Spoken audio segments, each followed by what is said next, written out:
L'info écho avec Capital. Le chiffre du jour, 2,1%, c'est la rémunération que pourrait offrir le livret d'épargne populaire à compter du 1er février 2022.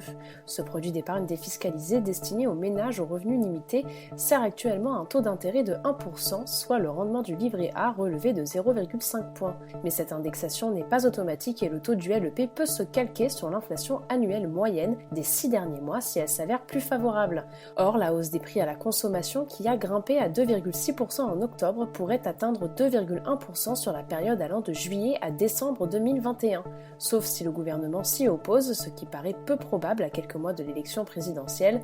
Le taux du LEP devrait donc se fixer à ce niveau. Celui du livret A remonterait au maximum à 0,8%, plus de détails sur capital.fr.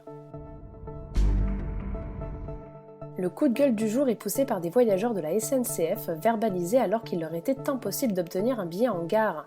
Souvenez-vous, le mois dernier, un jeune retraité du nom d'Isaac recevait une amende de 140 € alors qu'il voulait spontanément acheter un titre de transport dans le train auprès des agents de la SNCF, chose qu'il n'avait pu faire en gare à cause d'un automate défectueux et d'une absence de guichet. Si la situation est rentrée dans l'ordre depuis pour Isaac, qui a vu son procès verbal annulé, l'affaire a mis en lumière un écueil qui concerne de nombreux voyageurs. Capital a recueilli les témoignages de lecteurs qui ont vécu la même expérience qu'Isaac. De son côté, la SNCF tente de se justifier. Plus d'informations sur notre site. L'info pratique Capital. Pourrez-vous bientôt changer d'assurance de prêt à tout moment ? L'affaire semble bien engagée puisqu'une proposition de loi allant dans ce sens a été adoptée à l'unanimité par la Commission des finances de l'Assemblée nationale jeudi 18 novembre.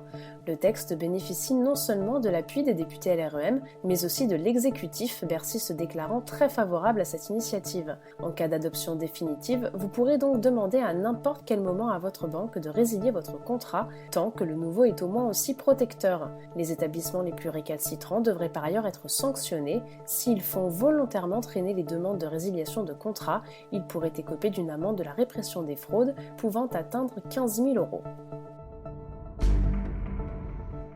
Et on termine par cette interview d'Emmanuel Macron auprès de La Voix du Nord. Le président de la République est notamment revenu sur la situation sanitaire et sur la question d'une possible 3e dose de vaccin pour tous.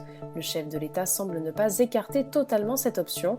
Pas de panique pour l'instant, il a indiqué attendre l'avis des autorités sanitaires pour trancher et a ajouté « Pour les immunodéprimés, les personnes âgées, on sait que le bénéfice-risque est positif.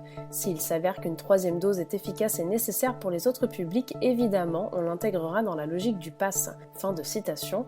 Il a par ailleurs écarté tout confinement des personnes qui ne sont pas vaccinées. C'était l'info écho avec Capital.